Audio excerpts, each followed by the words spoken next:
Welcome to the midweek episode of the Independent. I'm Pete Sampson, joined as always with my co-host Matt Fortuna, talking a little bit of Pittsburgh today to see if Notre Dame can actually win 100-0 or 110-0. I can't remember what the would it matter. It would be a cover either way. And then today also Stanford Steve from College Game Day, return guest on our show, talk a little bit about Game Day coming to Pittsburgh this weekend. And the kicking competition, I'm going to try to get there. Although after Eric Schmidt's performance last week, I probably won't be jotting down names and numbers of contestants. No, it's great to get back to our roots. But with Stanford Steve coming on the pod, with all due respect to Stormy, it was a bit of a return to the normalcy of a hair-free show. Right. But yeah, I mean, look, I thought it was funny, and I almost not that you'd waste a question on this, but when Marcus Freeman's like, someone texted me last night saying trap game week, I'd be like, who the hell is texting you that, Marcus? Yeah. Like it can't be a trap game like Game Day and the Huddle are going. A Pat Narduzzi burner account would have texted him. Right. Just so he said it.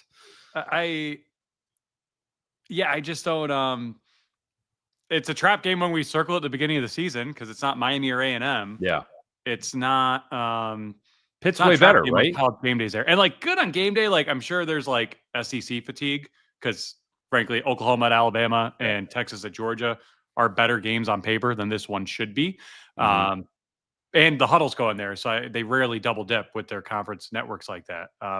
But hey, good for Notre Dame, good for Pitt. I think, any chance of a letdown, not that I thought there'd be one, is kind of eradicated. You can't not get up for this. I mean, I remember we talked, I think, a little bit with Steve about this on air when he was like, is this usually a night game? And I remember in 2015, it was a noon game. And that was their first noon game in forever, to the point where oh, wait, let's just go Thursday night now, which was not really standard operating procedure back then. Now it is for most teams with early games like this. So, I'm excited about it because I think it's a marquee football game that's getting the marquee television treatment. But it's almost getting a little too much, dare I say, given what we know about these teams. I don't know. Is that Narduzzi reverse psychology approach on this? I'm not really. Maybe, right? That's very unlike. It's not unlike him to say something that makes us raise our eyebrows. It is unlike him to put an opponent down, not opponent, but make a moment too small. Because I think, generally speaking, teams take on the personalities of their coaches, good and bad. And in Pat Narduzzi's case, he's kind of all over the place from time to time. They'll get up and beat a Clemson or a Penn State, and he'll put everything into that game. And when they were playing Penn State, he'd not let his players do interviews that week. He's it's Penn State week, we got to focus. And it's okay, great. What about Western Michigan the next week, which you're going to lose, which they'll occasionally lose to. So for him to have this showcase, and maybe it's him just guarding against Game Day and the Aaron Donald retirement and all that, but for him to be yeah, it doesn't matter in the conference race, we could lose 100-0. A little surprising, given his normal demeanor, but I'm sure there's some method to the madness, at least in his mind. And look, no team's going to have a bigger say in the college football playoff race the last 3 weeks of the season than Pittsburgh, with Notre Dame, Georgia Tech, and Miami as their final three opponents. Yeah, and Pitt has won 5 in a row. I don't know what their over/under for wins before the season was, but I think they were kind of 6-6, 5-7-ish. Probably. I don't think people looked at Pittsburgh and thought, all right, this is going to be one of those Narduzzi teams that, challenges for the ACC title. And yet here they are with a, freshman quarterback with Mason Heinschel. I'm very interested to sort of see what he looks like in person. And then also how Notre Dame can make him look. Because I would think that the nation's number one secondary in terms of picks would probably get 1 or 2 on Saturday. Not saying that they need to get 1 or 2 on Saturday, but it seems like a likely outcome. I mean, Pitt's good. I think, for how much we sort of make fun of Narduzzi, or at least I do, he's a really good coach. He knows how to coach ball. That's especially in bigger type games where you got to, if you were to hey, I got to find a coach to put together a really good defensive game plan. I'm not saying Narduzzi would be number 1 on my list. I don't know if he'd be top 10, but he'd be somebody oh yeah, he knows what he's doing. He it's funny because, like, they have a year like last year where I think they started off 7-0 and then lost their last 5 or something crazy like that. Yeah. And, they've got a new athletic director, former Notre Dame baseball player, Alan Green, in charge there.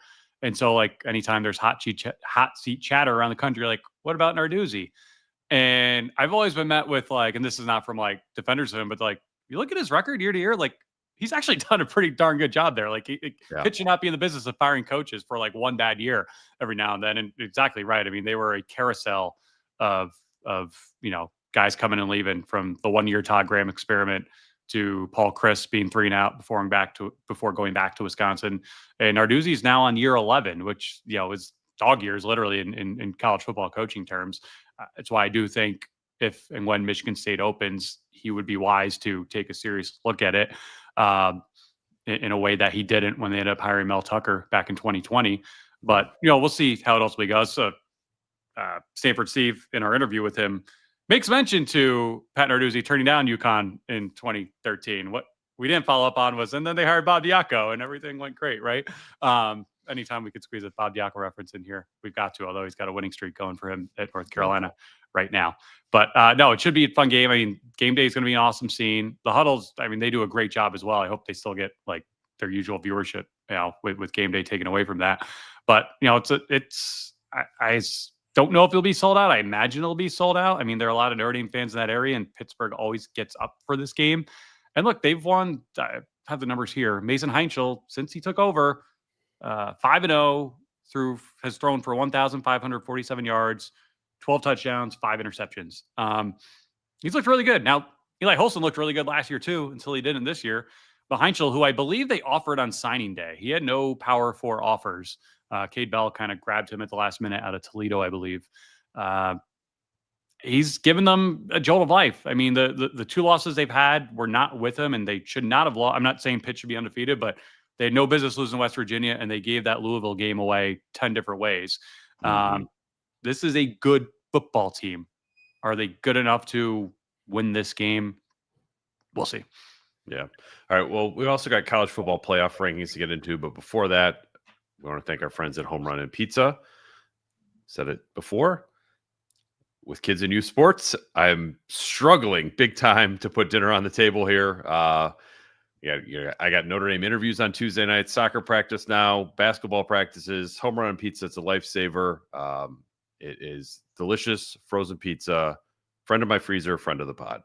At the end of a full day of college football where I forget to eat because I'm watching every game and covering them too, I can house an entire Home Run and Pizza all by myself. Grab it out of the freezer, and in no time, I catch up on what I should have been eating during halftime. A fun fact, Home Run In is the original tavern-style pizza, the OG of cutting pizza into squares, real Chicago tavern style. So thank you once again to our friends at Home Run In Pizza. I have a question for you, playoff related. No one's talking about this. No one wants to talk about this, but I'm just going to throw it out there. Could Notre Dame still get in with a close loss at 9-3 with how much the committee seems to love them? Oh, man. I'd say no. I would say no, they wouldn't. Could they? I guess there's chaos is always a possibility. I think that this is going to every year. It's like, oh my gosh, will a 10-2 team get left out? And inevitably, one of these teams that was going to be 10-2 tripped on the sidewalk and finishes 9-3. Which, look, this could include Notre Dame this weekend. I don't think Notre Dame really has much of a chance at 9-3. Miami would vault in front of them at that point, assuming Miami also does not trip on the sidewalk down the road. They also play Pittsburgh. Yeah. So I would say, yeah, like 5% chance, 10% chance, like not nothing, but like enough that I would be writing the obituary for the season if they lost on Saturday. I'm sure whether it's Awesome Mock at your shop or like the broadcast and ESPN will be like, with the win, they improved to 90, whatever. Oh, yeah. With the loss, they need to slack off. I mean, all of those like what it would actually percentages still have Penn State as a top 25 team, even though they've not won a Power 4 game all year long. So I don't really trust any of that, even though we're talking about something different here. Do I think they get a no? But I'm surprised that hasn't like come up yet as far as a talking point. And I say that because Pitt's ranked 22. Let's say Pitt really is good and wins out. And they beat Georgia Tech, who's right now the ACC favorite, Miami, who was the preseason ACC favorite, and Notre Dame, who right now is in the playoff. And Pitt goes win 10-2, wins ACC championship, right? Miami's out of the picture then, probably, with their third loss, I would think. Although I guess if we're debating Notre Dame for 3 losses, we got to at least entertain the idea of Miami at 3 losses. But do I think they're in? No, but think about, and I think the committee got it right last year for the record, but we had to listen to a full off season of Alabama, Ole Miss, and South Carolina fans and coaches complaining that they didn't get in at 9-3 when each one of those teams had at least one horrible loss. In Ole Miss's case, 2 horrible losses, Florida and Kentucky. And in Alabama's case, 2 horrible losses. All due respect to Clark, they should not have lost to Vanderbilt, and they lost to a bad Oklahoma team. Got smoked by a bad Oklahoma team. So, yeah, I mean, if Notre Dame were to lose a 3-point game and Pitt wins out, I think it's a discussion. I don't think they probably deserve to be in. No, but, you'd be making it with Pittsburgh in that world. And I think that's the only way you would have. Pittsburgh would have to win out, which I just don't think they're capable of doing. But I think they will win one of their last 3 games. I just don't know which one it's going to be. But I would say this weekend is the least likely of the 3. I was looking at, as I was sort of putting together a thoughts piece on the playoff, like, if Notre Dame wins this weekend, if Alabama wins this weekend, if Georgia wins this weekend, they're all favorites by about a touchdown at least. That's it. It's over. Like, Notre Dame is in. I'm more interested in what happens with the SEC if you get Oklahoma or Texas winning those games, because the winner of, if Texas or Oklahoma wins, I would just about guarantee they would jump Notre Dame. I also don't think the loser, if it's Georgia or Alabama, would drop below Notre Dame. I think then you're getting into like a Greg Sankey fantasy land situation where the SEC really is kind of running the show. But if you're a Notre Dame fan, you're like, I think I would prefer to have Texas and Oklahoma removed and pretty much make it a sure thing that you're not going to host. Then I would have Georgia and Alabama lose. Maybe you got a chance to host because, like, the deck's been reshuffled a little bit, but it's also increasing the odds of not making it all, which is much worse than the benefit of hosting, in my opinion. The only person I've seen bring up this other scenario that I'm about to bring up is Richard Johnson of CBS, which is, what if the ACC gets left out? Because we all assume, like, oh, well, 5 champions got to get in, the Power 4 plus 1 more. Well, if 4-loss Duke were to win it, and Duke, I believe, controls its own destiny still, and Tulane wins the AAC, and Tulane beat Duke this year, that would be interesting. It's like a little. Although you would need 1 more G5, right? Yeah, that's the trickier part. Is like, is James Madison going to make it? Yeah, I don't know about that. But yeah, the Ace. I mean, there would be a certain comeuppance element for the ACC if they got left out entirely after their Twitter campaign this week. Which what are they supposed to do? Not that. I have no problem with them doing it. I don't agree with, like, the argument, but I have no problem with them doing it. I'm just like, if they did that 2 years ago, Florida State would have got in over Alabama. I don't have a problem if you're going at another conference. I think going at Notre Dame, who uses ACC officials in your games, and you have 3 ACC opponents remaining, is just a really catastrophically stupid look. This isn't like, I mean, I love the social media teams from school versus school, like, going at one another after games. I think that's awesome. Conferences doing it versus another conference, also fine. This is a little bit more like a conference going after a conference member, which I think is kind of dumb. Fair point. I just think the ACC in general needs, like, Florida State gets left out when they're undefeated. Alabama gets, in over them. We don't need to relitigate that. But, like, the big takeaway that whole offseason, talking to ACC ADs and the like, was like, look at every single playoff show, every single ESPN thing. It's all Paul Feinbaum. It's all SEC graduates. We don't have any presence on there whatsoever, and we're a network partner. Like, we need to fight this battle publicly a lot more than we are. So I have no problem with them doing that and sticking up for themselves right now. Now, the ND part of it, I do think that's a little dicey, to your point. But I mean, let's face it, these committee members make this crap up every week. I mean, why'd Miami jump 3 spots? I mean, there's that. Why? Yeah. Why? I mean, here's Mac Rhodes with another gem on Notre Dame that makes no sense last night. Quote, defensively, I think they struggled a little bit. It feels like certainly the Arkansas game was a turning point for them offensively. I'd say A&M and Purdue were pretty good for them offensively, commissioner, or what our committee chair, who's currently being investigated for putting his hands on one of his own players at Baylor.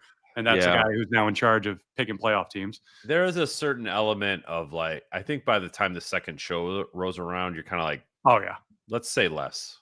Well, I think, just speaking for myself, but like just the sense I get from everyone in the media, at least, and fans, is like, first one's a big deal because you want to see what the barometer is. After that, it's like, all right, wake me up when December. Yeah, and I think like going back to the Georgia, Texas, Alabama, Oklahoma dynamics, like that's especially true for Notre Dame after this week. Like after this week, it's over one way or the other, I think. Yes. I guess there is a chance for Notre Dame to win, Texas to win, and Oklahoma to win. That would be like next week would you be this dog and pony show would continue another week where I'd have to follow along on Twitter because YouTube TV doesn't show it. But yeah, I think that more than likely we're going to put Notre Dame probably in the 99.9% playoff team after Saturday. I just saw this quote. Did Matt just reference Green Day? I love Green Day, but I didn't. Oh, wake me up. Oh, no. Wake me up when September ends or November ends, as the case may be. That was not intentional. But yeah, I we'll see. Like, what is Pitt completely out of it? Like, not out of the playoff race, but out of the top 25 if Notre Dame beats them in a close game. I probably not. I mean, that is Cincinnati got in on a bye. Yeah, like there's an interesting element there with like Iowa, Pittsburgh, like these teams sort of at the back, Tennessee teams at the back of the top 25. Like if Vanderbilt beats Tennessee in the last week of the season, is that a good win? Because then I think Tennessee would be 8-4 and they'd be unranked. I think it would still be a really good win. I just don't know how the committee views that stuff. Like I was curious how you think about this because a lot of people have been were hitting replies on Twitter about this. Like, because I think Notre Dame would be in trouble with the Alabama, Georgia stuff going. If Texas and Oklahoma win, and they're like, well, why would Notre Dame be an issue? Because like they have the best losses. Like, I'm not a big best losses person. No, like I like really special. Like, yeah, like I feel like, and there are so many metrics out there that it's kind of hard to be like, well, this is the most important one. I know the committee has criteria, but head to head is, I think, second on the list, which, in the case of Notre Dame, Miami was apparently not that important. The case of Louisville, Miami, not that important. That one was interesting this week. Yeah. But anyway, I'm just like, are you more a best losses or best wins guy? I'm best wins, and I'm fine. I'm fine with Notre Dame being ahead of Miami. I didn't think 8 spots last week. The 8 spots last week was a bit much, and it feels like they course corrected a little this week with moving Miami up to 15. But again, it doesn't always all add up for me. Yeah. Yeah, I think that the bracket, I feel like the top 9 teams as they are today, there's a pretty good chance those are the top 9 teams. In maybe Indiana and A&M flip, maybe Alabama and Indiana flip based on like the Big Ten SEC championship games. But I feel like we're at a spot right now where Georgia, Ole Miss, Texas Tech sort of are where they are. Oregon is the most interesting team for Notre Dame now because they've got losable games. They have 2 losable games, although one of them requires believing Lincoln Riley will take his team on the road against a ranked team. Pacific time zone, not leaving time zone. They do have to take a plane, which, that is, the arduous nature of plane travel in 2025. Yeah, Or like Oregon is the most interesting team to me as it comes in order because I feel like the likelihood of either Oregon coming here or Notre Dame going there is extremely high. As someone who's never been to Eugene, Oregon, I kind of would like to see it, but I totally understand why everyone listening to this podcast is like, no, we want Oregon to come here. Well, that's a very hard trip. A fun trip. I've done it, but like fly to Portland where there aren't a whole lot of flights and then drive. On game day, it's more than 2 hours. It's a pretty drive, but you want to get to where you want to get to. Oregon, I mean, they've got the USC game, and then I think it's at Washington, right? Like it is. That's a rivalry game. And you talk about teams that are bipolar. Like Washington at home is one team, and on the road, as we saw last week, they've had they've had Oregon's number, really. I mean, I know that goes back to more like Kalen DeBoer times. Reno against Lanning, and they had a worse roster, in my opinion, all 3 times. So, I agree. There was one. Jay Carr, our friend. Wake me up when September ends is Freeman's favorite song. He can't get out of September without losing a game. LOL. Not nice. Weird that not nice. We're trying to like get up for the playoff spot here. Yeah, I mean it's probably a question for next off season, but like you got to go undefeated at home at some point, right? Yeah, you would think so. Does Lambeau count next year since that's a home game? Maybe that's why they're only going to play 5 home games for a hot minute there. What's that? Maybe that was why they only wanted to play 5 home games for a hot minute there because they're just harder to win. Florida State is off the schedule next year. That's like completely reported and then fully reported by Eric Hansen, and they've got 2 openings now, one of which is held.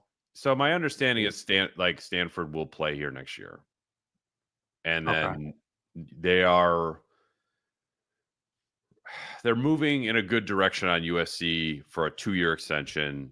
Notre Dame goes there Thanksgiving weekend in 26. USC comes here in September of 27. We'll see. Do not quote me on this, but that's just sort of what I've heard in the last week or so. But some people have told me like, hey, this is really close to being done. And other people have said like, no, they're still working on it. But it seems like there are at least some trend lines moving in that direction. Gotcha. Would make sense by Florida State. Well, someone texted me is like, man, their schedules could get even easier if they don't have Florida State. I'm like, is it? Have you seen Florida State play football the last couple of years? I'm not sure. That's a tough game. Although I've talked to them next year. To remove a trip to Tallahassee from my itinerary, fair. An entire season of noon kickoffs. I mean, next year they're going to have how many new coaches they face? Michigan State. Not Wisconsin. Michigan State, Stanford. Dare I say USC? A lot of smoke out there around Lincoln Riley. UNC. I'll believe Bill Belichick's back when I actually see him coaching. Yeah, probably Florida State. Probably Florida State. Well, they're not on the schedule anymore, but yeah. They've got quite a few. I mean, Syracuse will. No, unless he gets poached, but I don't think he's going to. Yeah, that's what I'm saying. After this season for a different job. After this season, I feel like that's a really tough sell for an AD. But he did say Steve Angeli is coming back next year. And again, what's that mean when you say it in November? I don't know, but you will get that Notre Dame Steve Angeli game next year. Just in the JMA wireless dome. Is that what that's called? It's always a Carrier Dome. Yeah. Same way White Sox is always Comiskey and Sears Tower, not Willis Tower. Exactly. No, it makes sense. Before we get to questions, I remind you all to subscribe to my work at InsideZoneMF.com. Subscribe to Pete's work at TheAthletic.com. Please continue to subscribe and download The Independent on Apple, Spotify, or wherever you get your podcasts. We have a YouTube channel if you're watching us right now as well. Thanks for tuning in and thanks for submitting great questions every week. And want to thank our friends at Obvious Shirts, OBVIOUSSHIRTS.com. Friend of the pod, great pod merchandise, t-shirts, quarter zips, crew necks, hoodies, and much more. Who knows? Maybe we can recycle that Indiana State champion shirt from last year if they have a rematch in this year's playoff round too. There is still, however, both Domes on Domers and Southern Cal is afraid to play us because, as Pete alluded to, there's still no Southern Cal on the schedule next year yet. So get that shirt while you still can. Thank you to our friends always at Obvious Shirts. And our friends at Roback.com, that's RHOBACK.com. Hoodies, like I've got on right now. Vests, which I had on earlier today. Tees, which I might have on later if I go to the gym. Shorts, joggers, quarter zips. Everything you need for an active lifestyle at Roback.com. You can use promo code IRISH for 20% off your first order. That's promo code IRISH. And I believe they've got a early Black Friday special that is running now. If you have already made a first order and still want to get 20% off, go to rowback.com. But please use promo code Irish for 20% off your first order. It helps Matt and I keep the show going. We'll get to Stanford Steve. Quick shout out. Vinny Freeman, son of Marcus Freeman, signs his letter of intent to be wrestler at Cornell. Congrats to the Freeman family. Hashtag Vinny's dad, Marcus tweeted today. So good for him. Proud father moment. Without further ado, let's get to Stanford Steve.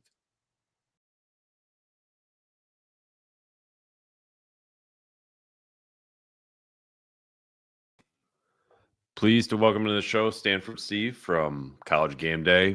More of like our typical guest in terms of hairstyle. So we're getting back to our norms after having Stormy last week. That kind of threw all of us for a loop. But Steve, thanks for coming on. And I guess Game Day, Pittsburgh. And I did ask Reese Davis this when I was writing about Shane Gillis over the summer. Any chance we can get a Shane Coach Saban reunion on Saturday? I think Pitt's going to get in the way of that. I do think time helps all things. So maybe, I don't know, maybe play if we're fortunate enough to be a playoff game again. I don't know where we're doing, but I think time heals all wounds, right? That's a saying, I believe. So it's good.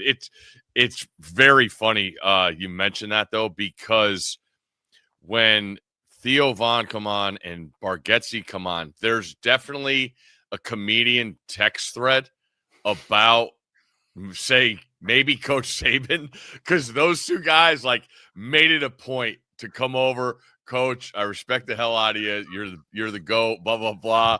And I'm like, oh, man, there's definitely things like Gillis gave him a scouting report or something. Those guys are talking constantly about what went down, and obviously still very fresh in people's heads, especially sitting there. It made you stop thinking about how cold it was for 5 hours as we were outside that night. But yeah, that was interesting, and I could see a return in the future for sure. By that same token, what kind of reception do you think Pat McAfee gets as a West Virginia guy? Backyard brawl going to Pittsburgh. Yeah, I know it's a small town, but yeah, I think it's going to be overwhelming. I think they will show out. I mean, he did his big night out. And I believe it was, I don't even know. It's not the Igloo, wherever the Penguins play now. PPG, I think, right? Yeah. And I was actually hoping that they were going to be home. I love trying to check out a scene, a sporting event when we're in town, but they're not in town. But I think it's going to be pretty big. As big as, I mean, we had talks about going to the backyard brawl. Things didn't work out earlier in the year, and that was set up to be a monstrous crowd. But there's still plenty of loyalty and love I know that area has for him, and knowing that he came from there. So I'm expecting a monstrous following for Pat in the show for sure. Hey, I want to pivot a little bit to CFP and looking ahead to that, and like you bad beats, you're a point spread guy. How do you feel about people using like, hey, well this would be the hypothetical point spread if they played in December as a reason or cause to rank teams where they rank them? I don't like it, and I still get on Coach Saban about it because he came out that last year. Who ended up making it ahead of them? Was SMU? Was that no? Just last year? No, it was 2 years. I thought it was 2 years ago. No. That's right. No, when he made it over Florida Cincinnati, State, he brought that up, right? Yeah, because 2 years ago they made it over. Yeah, I forgot what Florida it was. Yeah, I get it. Like I reached out to my guys in Vegas. I think it's 3 weeks ago now, and I said, "Hey, Big Ten title game tomorrow. What's the line?" They said Ohio State -7 over Indiana. I like it in that context as it gives me something. It's a possibility. I think the power rankings that the guys who make the lines make are totally different than what should be instilled in the playoff. I do believe there's a deserving effect for teams that should make the playoff. I had no problem with SMU last year. They did what they had to do, and now I look at that now this year as far as the idea in the conference title games of, are you really going to be penalized? Is it going to be we were at a point earlier this year where it was it was Ohio State, Indiana, Oregon, and like we knew we had Indiana playing Oregon, but like if that didn't happen, we were set up where one of those teams probably wasn't going to, like, if all undefeated, one of them wasn't going to make the Big Ten title game. So going back to the lines deciding, I'm not, we have plenty of other stuff. I still go back to the situation that teams are in. I think that needs to be looked at. I thought the committee that I was as I guess different things I look at. I actually thought they did as good a job as they have ever done for the first week. I like how they aligned the one-loss teams. I thought Texas Tech was where they should be, knowing that they didn't have their quarterback in that Arizona State game. I was interested in the Notre Dame-Miami deal. I'm sure you guys have covered. As the season gets longer and the teams start to separate themselves from withstanding a season of injuries, of tough games, whether your schedule's backloaded, front loaded, the whole thing. So going back to your original deal, I to my point, we have enough criteria. It's great for talk shows if people want to do that, because that's it's a huge jumping off point, but I don't think it should be used. I think this is a pure coincidence, but we have you on just days after Notre Dame got its first touchdown by a tight end all season long, which usually isn't the case in November. It's usually a lot earlier. You've been riding the Michael Mayer bandwagon and tons of other Notre Dame greats over the years. I'm curious how closely you followed the Irish so far this season. What are you looking for? And what's obviously going to be on site, but really their only remaining test in the regular season, with all due respect to your alma mater. Oh God, that's don't even worry about that. We don't need to mention them. But I look at, I consider myself a tough grader when I look at teams, and Reese and I have gone back and forth about Notre Dame all year long, and then the rankings come out last week, and he's obviously said they're a top 5 team when I watch them on the field. I'm not going to argue with somebody's thoughts on that. And it's like, all right, but the Boston College game, we're throwing that away. And it's like, he's like, yeah, it's that, everybody gets a do-over or everybody gets a throwaway game. And I'm like, but not when you start the season 0-2. I know what Notre Dame's good is. It's dark, but I just want more. I want to see a continuous dominant effort in a game. I go back, the NC State game, the offense couldn't get going for a while. I want to say it's a 1-score game with a couple minutes left in the third quarter before that gets blown open. The Boise State game was just, where as previous very good Notre Dame teams come in and take care of business. Going to Boston College, go in and take care of business. It just didn't look like a team that should be ranked that high, that has that we've seen that ceiling in the good of good and in the crazy elements against USC, say, right? CJ Carr, a lot on his plate, man, a ton. Like, I thought the second half of that Miami game, I'm like, okay, they got their guy. And then the SC game, it's like, man, if he doesn't make mistakes, they're rolling.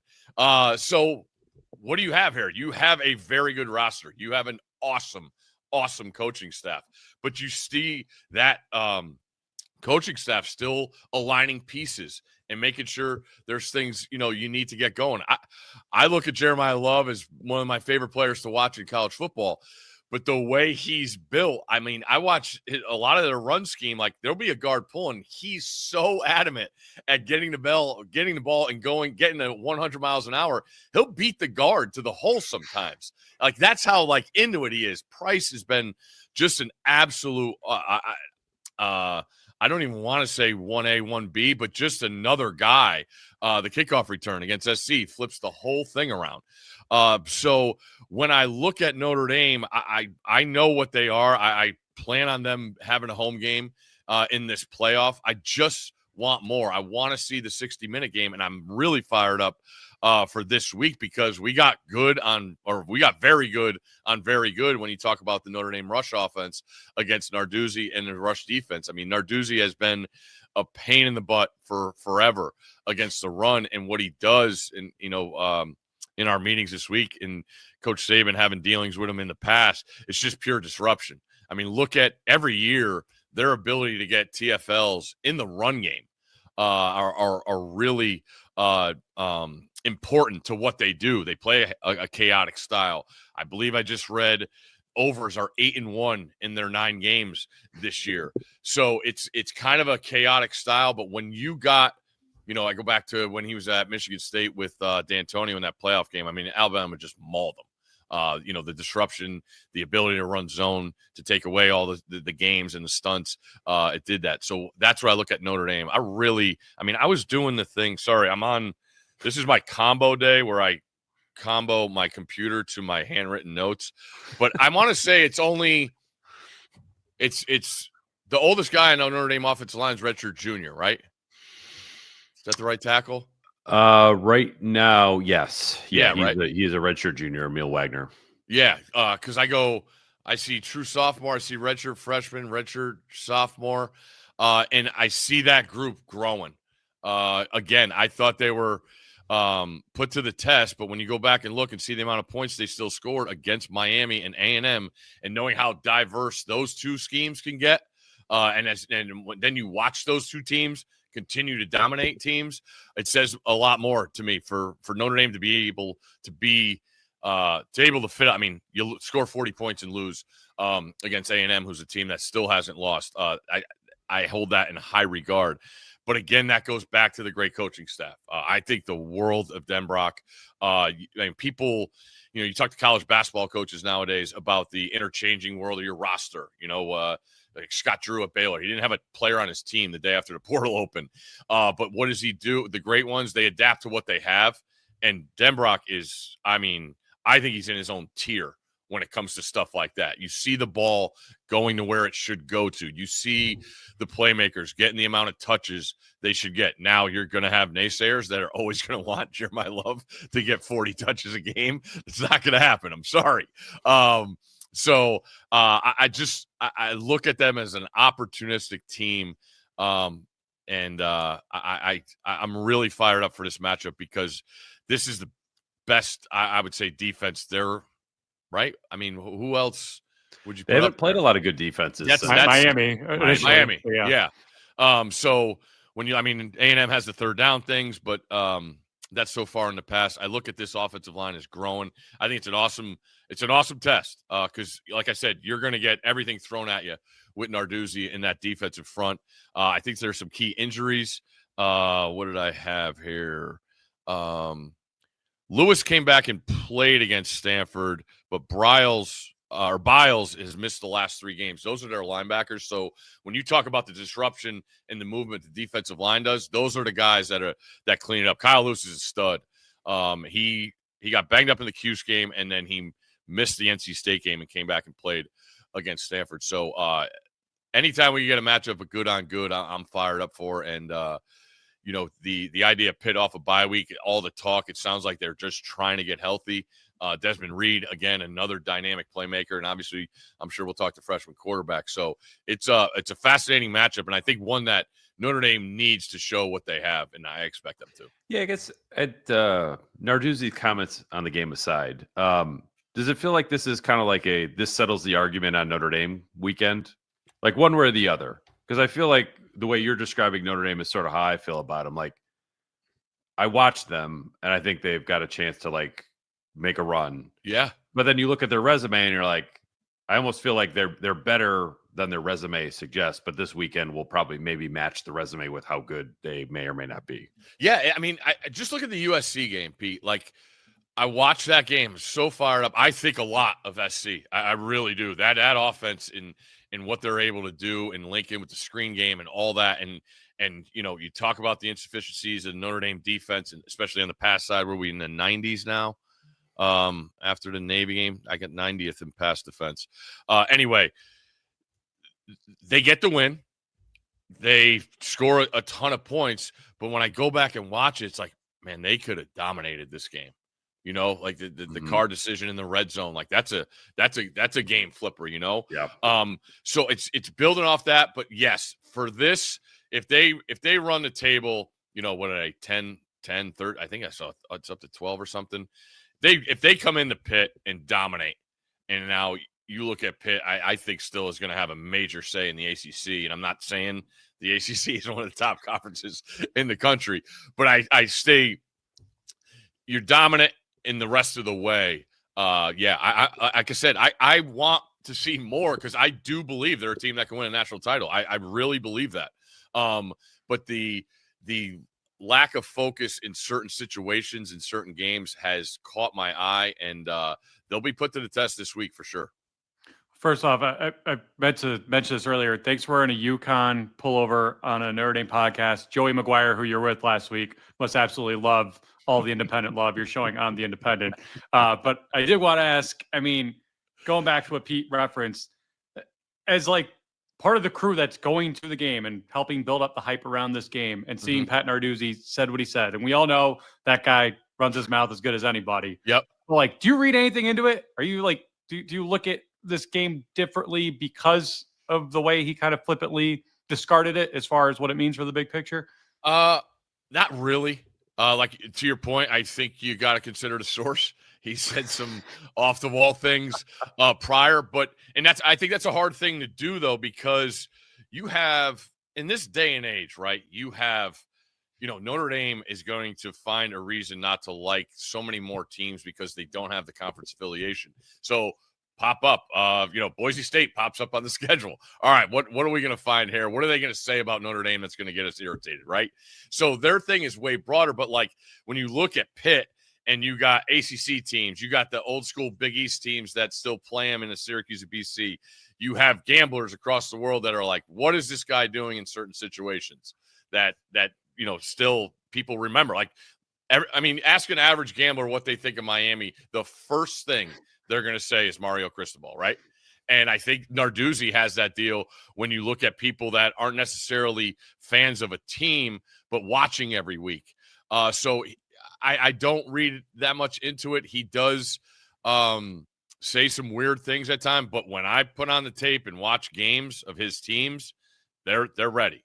And, I was talking to Tom McShay earlier this week, and, we were going through. So Aaron Donald's getting his number retired, and then they're supposed to have the litany of the Pitt greats. I mean, you want to talk about a roster of field and teams like the all-timers that have come from that school. It's as good as anybody in the country. And then they're talking about Narduzzi showing up at the Senior Bowl. It's like, oh, this little aw shucks guy. He's like, yeah, they were lucky enough for us to have a couple guys get sit down. It's like, no, you coached them up. They are well-deserved players, and they got an opportunity because they play in your system, and it's what you do. So he's got some humbleness to him. I do think he is, he was like the ultimate coordinator too. Like, is this guy ever going to be a head coach? I remember being in Connecticut when he supposedly had accepted the UConn job, and there was a deal there with, some family stuff, I guess. But there's a little awkwardness, but I think that's what makes him great as a coach, man. You talk to anybody that's coached against him, they think the world of what he does from a defensive side. And then I really thought it said a lot about his growing process when he brought Cade Bell in. I mean, Cade Bell is the most anti-Narduzzi thing in the world. And you see what the kid's done with this offense coming, what was it, Western Carolina, I believe. And he brings Desmond Reed with him. He brings a couple other guys. I mean, it has been a major uptick in a conference where anybody's looking for the littlest thing because that path is there. When you look at a team like SMU last year, just holding their water and getting in the playoffs. So it's a different ordeal when he's involved for sure. But I don't read anything into it. I still respect the heck out of his teams on the field. Lastly, for me at least, like as you've gotten into the weeds with Pitt pretty good. Like if Pitt does this, if they sort of like ruins Notre Dame's season, like what do you think happened? Like what do you think went either right for them or wrong for Notre Dame? I think they would have to be outscored. I think Desmond Reed is 100% healthy, and they're throwing it back. They're finding matchups against the linebackers in the pass game. They do a great job with misdirection and getting eye candy. You've seen Notre Dame guys struggle with a bunch of eye candy in games prior. Screen game, I think, is huge. I've seen Notre Dame's pass rush really improve, which they do, it feels like every year, that are helping the numbers, get matched up to the defense I believe they are, which is above average. But again, starting the season with those 2 games. So I think it's maybe using Notre Dame's aggressiveness on the defensive side where, hey, let these guys rush. I saw a play the other day with the who ran the option? The kid from Auburn, Keldrick Falk. Vanderbilt gets the ball on the 5-yard line and they run option right at him. So what do you do on option? You don't block the best player. You just read it off of him. So I mean, they'll have that stuff built in if somebody gets it going. But I think it would just have to be an all-timer outscore fest, a la last year, what they almost did to Clemson until Klubnik broke off the big run. But I think it'd be one of those helter-skelter games because the kid Heitzel's good, man. He's pretty advanced, and I always look at a young kid. I CJ Carr also is what they see. Can they get their eyes off? I mean, these coaches now, I call it call and run it. You see it in the RPO game all the time, where it's like, and I've seen like Florida early in the year against South Florida, they didn't take the option off. They called an RPO and he changed it at the line of scrimmage. And in these day and age, when you have to do certain things, you call it and run it. Like there's no pass option. You're going to hand it off on the RPO. But I've seen this offense really dice the people up. They haven't played the talent that Notre Dame brings to the table. So that's what obviously makes a great matchup. But these 2 guys have been really, really impressive with when I watch them with what they see across the field. Because you could see these young guys, when they get into certain situations, you're going to try and force it. CJ against SC, holding the ball a little too long, and then it really burns you. So both guys are maturing rapidly, and will have plenty of say in this game for sure. Maybe this is Notre Dame related. Maybe it's not. The kicking contest on game day has become must-see TV for fans of all ages. My family actually has gotten really into it on Saturday mornings. Where do you keep finding these guys? And how is it as fun being there officiating in your role as it looks on TV? It's absolutely incredible. I go back to Vanderbilt a couple weeks ago, and when we come to town, it's not just the set. Like we have a demo field, we got a Zotron board, we got a stage for just to interview the celebrities when they come on. We had 2 country stars play at Vanderbilt, so like we need a lot of real estate. And what's great is the field goal has even added that, because you need the 33 yards for the kick, but you also need area for the kick to get off. So I mean, 2 years ago when we started this, we just had like ropes. I remember being at Texas A&M, and I mean, it's complete mayhem. I mean, everybody feels it. It's over the PA speakers. And when we were at Vanderbilt, we had to go up the lawn in front of what I believe is the library. But up against that were stairs up to the library, and they put the band right there. So like we were maxed out at a real estate line where they put the bike racks, so everybody was on the stairs on that side, but then we were on the backside of the backdrop of the game day set, so everybody that was on the backdrop of the game day set turned around and walked. So I mean, we go up there and we're walking, they have a walkway carved for us, and when you get in there, I mean, I felt like I was in the Roman Coliseum, like back in the day. Like you walk out and it's like, holy hell. Like there's just people all over, and the intensity and the noise you could feel. And you feel it, man. The adrenaline, the energy. I've said forever, there's nothing like the energy of a college campus, and all that into a 6-minute segment, which has just become monstrous, has been awesome. I can't wait for it every week. And as far as your point, it's random. It's those first people. I believe it's 300 people. And last week at A&M, it was so nuts that they were camping out for a week.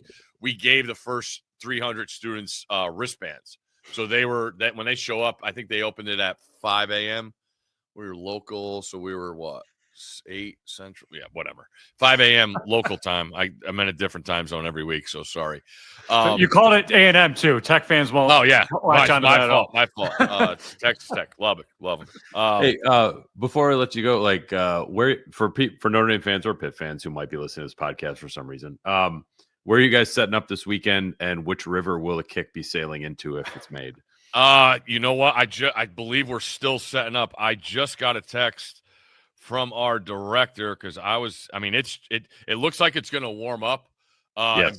50, it's like in the 20s and 30s there. Hold on 1 second. Warming up. He just said set will be on the water. Strong breeze will hit the stage. So okay. The kicker's got to be adjust to the wind then. Yeah. But anyway, just going back real quick, it's a random 300. The 300, I believe we have in the way they do the racks, it fits 300 people, and it's random every week. And then we pull the ticket after one of the commercial breaks, and that's how it's done, man. It's absolutely incredible. The recruiting thing is getting a little old. The percentages of kicks are going in more, and Pat's wallet is spending more money. But it provides. I mean, that moment. I mean, I go back to Alabama when we had Gabby try and kick it. She sat there for 5 hours and just wanted to do it. And I appreciate the youth and the energy of these kids and what they bring to college campus. So we'll this will have a playoff game feel with the first 2 hours being outside, and then we'll go in for the last hour of the show, just like last week. So I can't wait. What has this been a noon game? I feel like this is a night game usually when they go to Pittsburgh. 2015 was noon. I think 2020 was noon. It was during the day. They played some noon ones, but I mean, I remember the night ones like 09, I think. Like Golden Tate had like this crazy punt return touchdown, but then I think also 13 when Pitt won. That game, Stephon Tuitt got ejected for this weird targeting penalty, and then Pitt ended up winning the game. Weiss's debut in 05 was night. Oh yeah, yeah. That was like, oh my gosh, Notre Dame's going to be really good all of a sudden type night. So yeah, and then they were like 2 years a funky series. Like I looked at this one at Notre Dame, like where like 18, 20, 12, like some really bizarre games. Yeah, and that's where I think or I believe Marcus will have his team's attention. Like you put on the tape of Pittsburgh, you know you're in for it, and when you get to this point in the season, having seen something like that already is enormous. I mean, we were 2 weeks. I mean, even BYU last week being there, I was like, I don't know if they've seen something like this run defense. Like it's that good, and you factor in the crowd, and the build up and being a favorite. It vies for an awesome. I'm pumped. We're going there. There was plenty of options, and this one plays into, I think, everything we want in this buildup as we get towards December. So super fired up. Pittsburgh will be ready. It's great town, and that stadium is a whole lot different when Notre Dame. I mean, Notre Dame people got to look at this game and be like, why can't we play there when there's 15, 20,000 people there? But I'm sure they'll show out well. Awesome. Well, appreciate you joining us on the show. Safe travels to Steel City, and we'll all be watching Saturday morning, Steve. I appreciate you guys. All right. Thanks, Steve.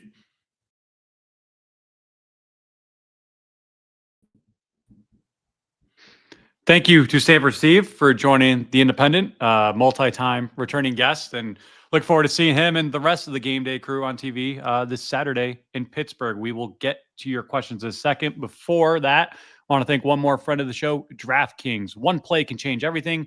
One snap can silence a stadium. Each weekend, the stakes get higher and higher. No one gets you closer to it all than DraftKings Sportsbook, the #1 sportsbook for live betting. From live betting to odds boosts and so much more, DraftKings Sportsbook has everything you need to stay in the action from kickoff to the final whistle.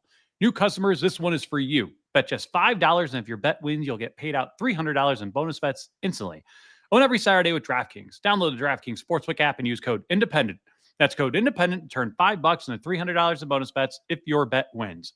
In partnership with DraftKings, the crown is yours. Gambling problem? Call 1-800-GAMBLER. In New York, call 877-8-HOPE-NY or text HOPE-NY 467-369. In Connecticut, Help is available for problem gambling. Call 888-789-7777 or visit ccpg.org. Please play responsibly. On behalf of Boot Hill Casino and Resort in Kansas, pass-through of per wager tax may apply in Illinois. 21 plus age and eligibility varies by jurisdiction.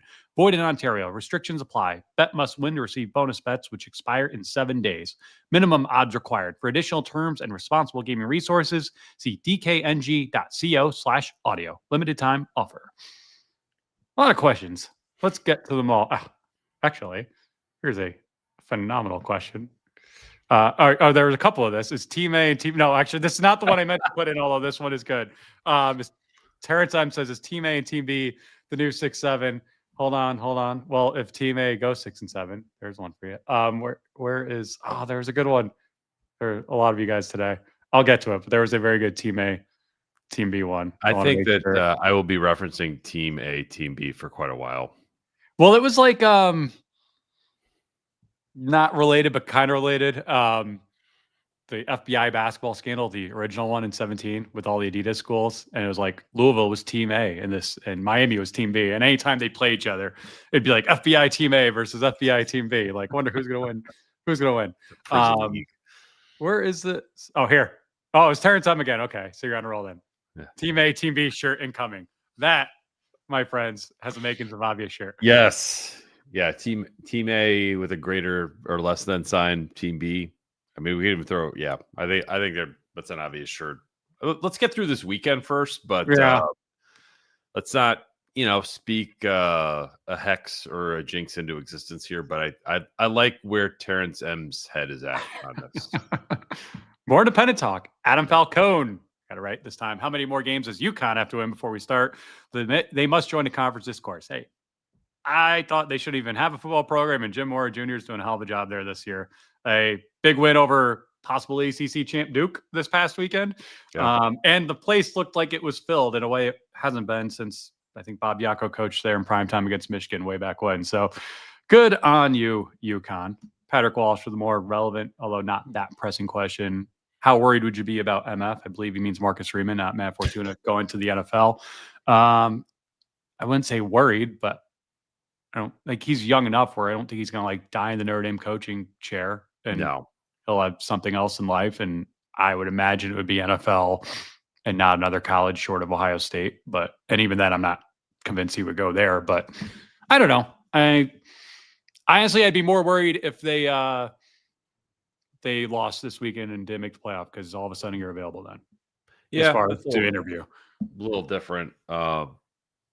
Maybe it's helpful that the Giants are a complete hot mess. You could probably speak to that more than I could, but it's fine. I don't really want Lane Kiffin at a lot of these college jobs because I just think it's going to be like 2 or 3 and done. And he goes elsewhere. As a Giants fan with Jackson Dart, I'm like, bring him. Like he'll be a back page gold mine. Yeah, I don't know. I think at some point, you're totally spot on that Marcus Freeman is not going to retire from Notre Dame. That's fine. And I think that his next job probably will be a pro job, not another college job. I also don't think he's in a hurry to get there. He's well compensated at a place that gives him pretty much everything that he could want, and is incredibly supportive at the same time. I get it. When you're making $10 million a year, really like the quality of life of like, well, do you really want to have 5 kids in outside New York? Like that seems like a real pain. Like you're making $10 million a year, it doesn't matter. But I think South Bend's just like an easy place for them to live right now, and that might not always be the case, but I don't get the sense that he's like looking for the exit sign. He'll be making more than $10 million a year this time next year. I agree. Perhaps in the next 2 months. That probably yeah. And you mean that here? He will be making more than 10 wherever he is, but most likely I think he will get a raise from Notre Dame. I think he will as well. Just another reason this weekend is a big one. Well, I also think not to relitigate. Oh, I did not mean that pun. Relitigate. Brian Kelly's in the news right now for litigating, which not saying he's a sympathetic figure, but also he's crazy for trying to do that. Brian Kelly had a lot of, and you wrote this when Brian Kelly got fired at LSU, like he had a lot of public complaints about Notre Dame, and some people found them valid, some people didn't. I would say most of those complaints, excluding the source, are no longer complaints. Right. Like, I think there were legitimate questions about Notre Dame and its place in the future of college football as far as doing everything you can to win a national championship 3, 4, 5 years ago. I really don't have I feel like we've wasted a lot of space and breath on previous podcasts talking about all the things they could be doing better, but they're doing all. Talk about private air travel for. Yeah, but they're doing all that now. They're not you don't have the priest doing an op-ed with the New York Times saying we'll take our ball and go. They're acting like adults now and doing what they need to do. I can't. When they lose games, it's because they don't have better players, which is fixable. Yeah. Right. Or look, they're not losing games for anything outside of the game itself. Correct. It's and look, they didn't lose to Ohio State because of training table, nor did they beat Georgia because they had a new indoor facility. They're good. They've got all the stuff that they need. So Notre Dame's in a good spot that way. I wrote a pretty big sort of feature on that before the season. Just they're built to be a durable contender for a long time, which looked a little bit dicey at the end of the A&M game. But I think that as we're seeing the season unfold, they are in a spot now where they will beat everyone that they should beat more. Yeah, no, I completely agree with you on that. I don't think they lack for much, as a program. And the way, I don't want to speak this into existence or jinx it, but if they keep doing everything they're doing from the top down, I think it's more likely than not Marcus Freeman eventually wins a national championship in Notre Dame. Could see that. If you're in the playoff every year, which they should be, or at least close to it, one of those years, you get the right draw, so to speak. You stay healthy, you go all the way. I think college resembles NFL in that regard now, and I think that's the way to ultimately, win it all. Which I could not have said with a straight face about the previous regime. No. Jeremy Whaley. I was going to save this one for my prediction, but I'll give you credit for asking. It. I had this in my prediction that I will still mention later. What are the odds that Kenny Minchie scores a TD just to rub the salt in Narduzzi's one? I think that Kenny Minchie will score the touchdown that, in fact, makes it 100-0. I think that Kenny Minchie's high school coach go to play at Pitt. I think. So the high school, he's had multiple high school coaches. The one that I talked to, when I was preparing the Kenny Minchie wins the starting job story, I talked to his high school coach who played D3, I think at Center College, which obviously is not Pitt. So, okay. Josh Scoresby, thoughts on B9 in the bracket? Would almost rather be 10 or 11 versus 9. At the final one, I agree completely. Well, does Indiana upset Ohio State in the Big Ten championship game? The look ahead line on that was 3.5 last week and went up to 5.5 after this past weekend. I don't know. I always think Ohio State benefits extremely from that game being indoors, but they also haven't had to play a road game there, which is what it might amount to if Indiana is in it. I still like Ohio State in that one, but I do too. A lot of these teams are probably going to pace themselves. I don't know if Indiana's going to pace themselves, right? They're in the Big Ten title game. They're going to go all out to win it. Yeah. And you do win or lose. I think the free roll of knowing you're not going to turn around and play December 19th if you lose. Correct. They'll still have a bye. For discussion purposes on this, I put a poll up on Twitter. I basically just where do you want Notre Dame? If Notre Dame's on the road in the opening round, where do you want them to play? You could only do 4 options. So I did Oregon, Texas Tech, Georgia, and Ole Miss. Texas Tech got, of 6,500 votes, Texas Tech got 66% of the votes. Oregon and Ole Miss were basically tied at 15%. Georgia at 4%. Although, Interesting. as somebody replied to me on Twitter, the where do you really want Notre Dame to play? On the opposite side of the bracket is Ohio State. Correct. Like that is to me the most important thing if you're Notre Dame. BYU would have been nice when we were talking about that last week. I'm surprised Georgia's the lowest, though. Like, I just think, not saying they're the easiest, but I feel like there are less unknowns with going to Georgia. Like, you just beat that team last year convincingly. Could be. Like, it's funny because Oregon's like almost half the size of Beaver Stadium, but it's loud and it's middle of nowhere. Texas Tech is loud and middle of nowhere. Ole Miss, that matchup would scare me a little bit more if I'm Notre Dame, just because of, the explosive plays. But yeah, I'm just surprised Georgia was all the way down on the list. But I do think the correct answer is none of the above. Don't be 8-9 and avoid Ohio State. Paul's Projects. Any thoughts on line moving to 12.5? I'm not surprised. That's is that the Narduzzi effect right there? Yeah, it should have gone higher, right? By that one. Yeah. I mean, the line right now is 12.5, and it's with just minus 108 juice on DraftKings, and the over/under is 55.5, which seems a little low, but at the same time, I don't know. I'll say it for my prediction, but it seems a little low on the surface. But buyer beware. I believe I don't have the stat in front of me, but somebody had posted like basically Notre Dame as a double-digit road favorite. I think they've won like Brad Powers, right? Okay, I think so. That sounds right. We're on the text together. Okay, like they'd won like 30 in a row. I'll pull it up right now. And they had covered most of them. So it definitely made. You got it? Yeah. From Brad Powers, who's a very, very sharp guy in Vegas. Notre Dame has not lost since 1997 as a double-digit road favorite. Okay. Which is crazy because they've certainly done that at home a time or two. Since 2000, when giving 7 or more on the road, 35-0 straight up.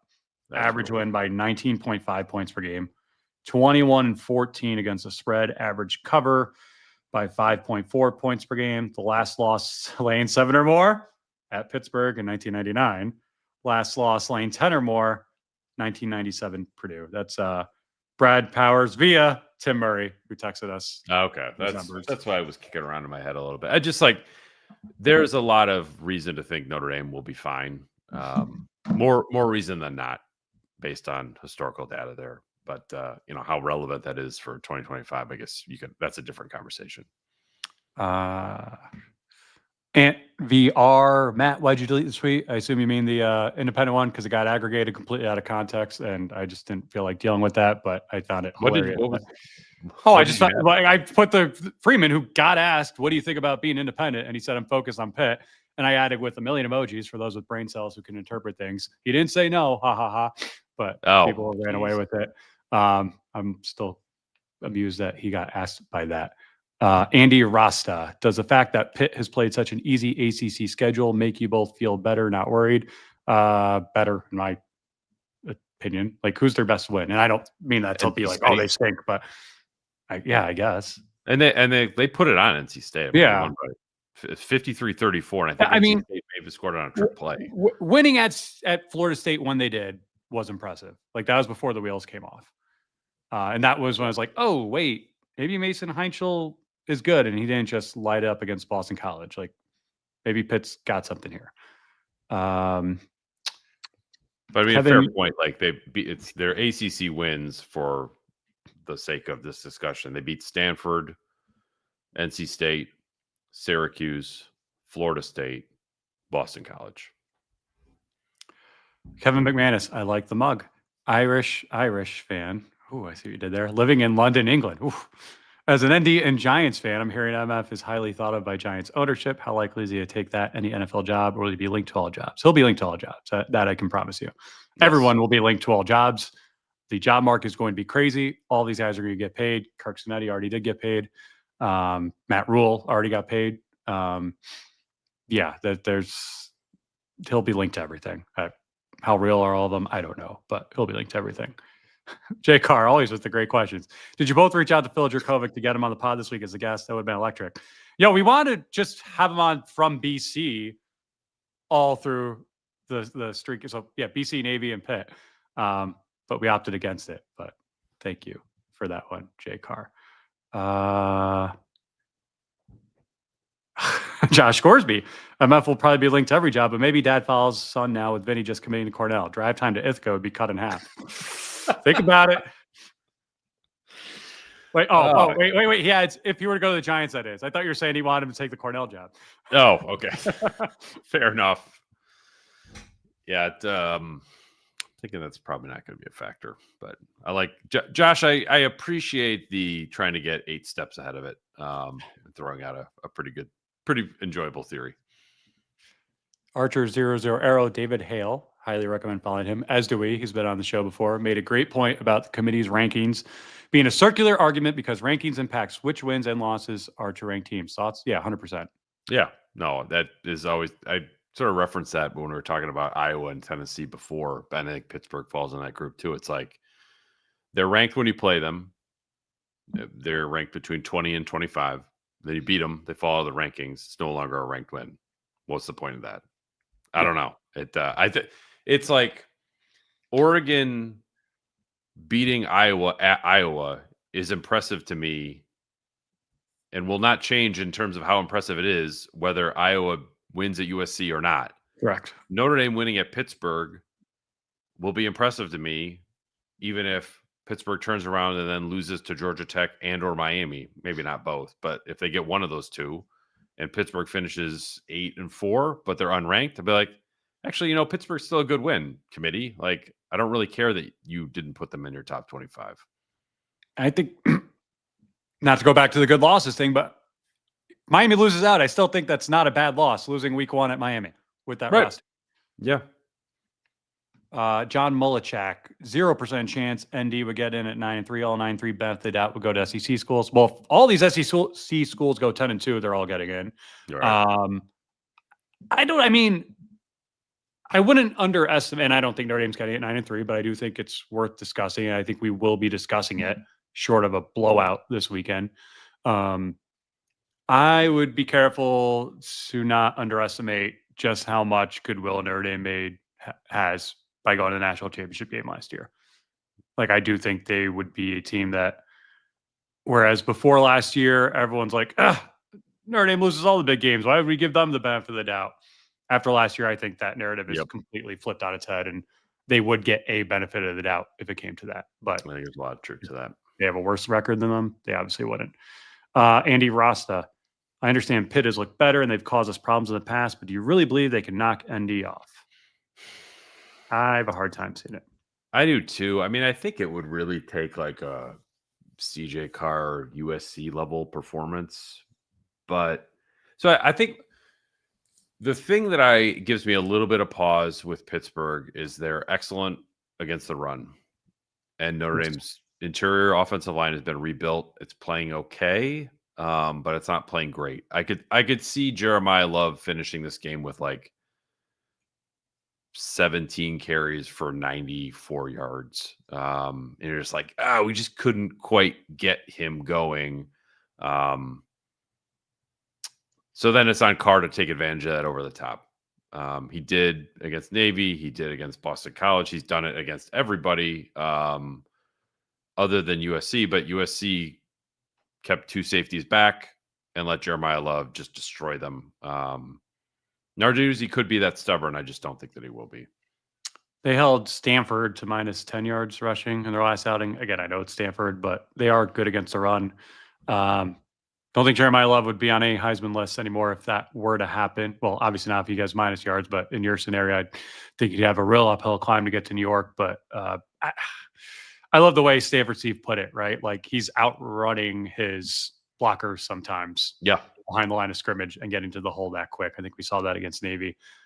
I thought, coming into this week, the whole like Pitt's tricky historically was a little overhyped. But I mean, you look at the numbers in their game notes, 10 of the last 14 meetings between the two have been decided by single digits. So combination of that, game day, big setting. We'll see. I have a hard time seeing it though. Thuck. I hope I pronounced that right. As I said, THUC. Says Ty Simpson would not know what to do against a real defense. We will find out this week because they're playing Oklahoma, and Pete, since you're the one who can actually respond verbally in real time, you know how far down you need to go down? Well, who's the number one defense in the country? Number one power 4 defense in the country. It's not in the Big Ten, and who is it? Or where are they? I don't know. Is it Penn State, Iowa? No, Iowa's actually outside of the Big Ten. Oh, outside of the non-Big Ten. I'll give you a hint. I put this question in here to kind of tee up my question. Who is it? Oklahoma. Oh, interesting. No, I would not have guessed that. Yeah, I know it's the thing. Like, I just feel like outside of Ohio State, we haven't seen dominant. Like, I feel like every year it's like, don't play this team. They're really good on defense. Yeah. Like, outside of Ohio State, you really haven't said that about too many people. I mean, Toledo's 2, Oregon's 3, Iowa's 4, Indiana's 5, San Diego State 6, Oklahoma 7. Yeah. Texas Tech top 10, which is kind of like a narrative that gets flipped on its head as well. I mean, I just think I was thinking about it when Steve said, like, who's the best defense they've played. I'm like, Miami, but yeah, now that you mention it, I'm not really sure who else there is. I think I lost you there for a second, Pete. Hopefully you come back. But it's defense does not seem to be as dominant across the Pete will be right back. He just texted me. Defense does not seem to be as dominant. There are as many great defenses around the country as there normally are, again, outside of Columbus. I'll take a few of these until Pete gets back. Terrence M again, if ND hosts would be as an 8 seed, I'd rather them fall to 10-11 and avoid a second round against OSU. That 8-9 bracket feels like the worst draw. Yeah, I 1,000% am in agreement. And I'm not saying Ohio State is unbeatable. I'm not even saying they're guaranteed to be number one because, again, Indiana possibly could beat them. I don't think that will happen. Ohio State also has to get by Michigan, which we all forget about for some reason because Michigan has had their number the last 4 years, and it's not a bad Michigan team, and the game is in Ann Arbor. But I agree with the premise of the question of you want to try to avoid Ohio State for as long as possible because they're clearly the best team in the country right now. No question about it. A couple more following that about the exact same topic. Okay. I'll go to Al Bundy with the Nicolas Cage avatar replying to Terrence M. I personally want Ohio State. That's a team to beat. Why wait until the end? Let's face the best and hope for a cupcake in the finals. I get that attitude. I just think the narrative around your season's a hell of a lot different if you lose to them in the semis or the national championship game than if you lose to them in the quarters, even if it's a blowout. And if it's a blowout, you'd much rather be in the championship game than early on. I just think it's easy to get forgotten about when you're in a field as big as the 12-team playoff now is. Oregon season, I think last year got completely kind of forgotten about, and they had a great season because they lost so badly to Ohio State in the Rose Bowl. So I appreciate that mentality. I'm sure that's a mentality they would have inside the building if you ask them, Marcus Freeman, his staff, and his players. But I do think, you want to build up to that and get some wins under your belt before you ultimately face that test. So it looks like Pete might be in. He is texting me now. Maybe he's not. It says he's in. Oh, wait, I got to add him. Hello. Pete, okay. You just texted me your score prediction, which, by the way, is awfully close to mine. Yeah, got the power cord. You can see that the angle has changed a little bit because it doesn't quite reach my dining room table. Are we at predictions? We weren't. I was entertaining playoff hypotheticals, but okay. Anyway, go right predictions. Ahead. Go right ahead. I like Notre Dame 38-17. Sort of break the streak of predicting Notre Dame to score 40. I just think that Narduzzi and that defense will be good enough to keep them not just under 100, but under 40, but just barely.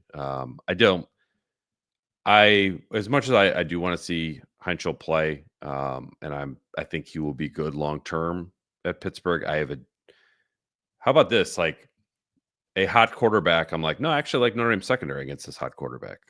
But I think Pittsburgh will move the ball a little bit. They have capable receivers, got a good quarterback, but Christian Gray having, I think, 3 weeks off essentially to go with Schuler, Johnson, Leonard Moore, Devonta Smith. Like, that's tough to deal with. And so I like Notre Dame's secondary to kind of hold Pittsburgh down enough that Love, Price, and particularly Carr like flex a little bit. So Notre Dame 38-17. Throwing this one in here because it is kind of funny as I make my prediction. Brian Landergan, does NBC owe Tyler Buckner an apology since there's a 50% chance we would have missed the Texas A&M field goal even if he caught it cleanly? Yes, in hindsight. I guess so. prediction, you said 38-17. Again, we've kind of been piggybacking off each other unintentionally here all year long. I got 35-17. I'm sorry. I don't think this is going to be that close of a game. I could be wrong. We'll see. Maybe Pitt is as good as they've played the last 5 games with Mason Heichel at quarterback. I just think, go back to what Stanford Steve said, like, we know what Notre Dame can be. I just want to see it more. Mm-hmm. We saw it last week against Navy. I think they continue that this week into Pitt with their last remaining real game and last remaining test till December 19th or 20th, I believe, or 18th or 19th, whatever the first round is. So I think they hold nothing back. I think they win this one fairly easily. I think the game day and the hype and all that just works in Notre Dame's favor, because trap or not, and I don't think it is, you just cannot. If you told me beforehand it's going to be noon, but it's not going to be night, then you're thinking, okay, like maybe they would come out a little sleepy. Noon with game day, like there's no chance of overlooking this or getting overconfident. I just think they put all their chips on the table. They win this one fairly comfortably, and I'll be surprised if it doesn't end up that way. Although Joe Testore is on the call. His history calling ND games is not great if you're ND. Texas double overtime, Louisville 2 years ago. His games tend to be close. He is a WWE wrestler or announcer now, which I don't know if there's some juju that carries over to that with the drama, but I just have a hard time seeing this game coming down to the fourth quarter. I really do. All right. Well, then we'll wrap up this episode of The Independent. Thanks again to Stanford Steve for coming on. Matt and I will be back Saturday on the earlier side, since we take advantage of the noon kickoff. So until post game of Notre Dame Pittsburgh, he's Matt. I'm Pete. You've been listening to the latest episode of The Independent.